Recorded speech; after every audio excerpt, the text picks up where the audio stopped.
कुङ्कुमचन्दन लेपितलिङ्गं पङ्कजहार सुशोभितलिङ्गं सञ्चितपापविनाशकलिङ्गं तत्प्रणमामि सदा शिवलिङ्गं.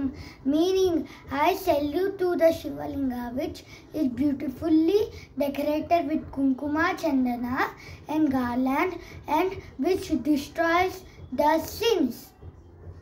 Devaganarchita sevitalingam bhavairbhaktibhirevachalingam dinakarakotiprabhakaralingam tatpranamami sada shivalingam.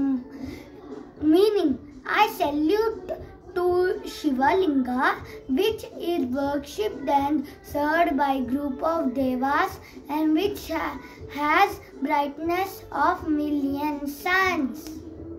Ashtadalopariveshtita lingam sarvasamudbhavakarana lingam ashtadarittra vinashakalingam tatpranamami sada shivalingam. Meaning, I salute to Shivalinga, which is surrounded by 8 petal flowers and which destroys 8 poverties. Sura Guru Suravara Pujita Lingam Suravara Pushpa Sadarchita Lingam Parama Param Paramatma Kalingam Tatpranamami Sada Shivalingam. Meaning, I salute to the Shivalinga, which is worshipped with flowers by best of gods.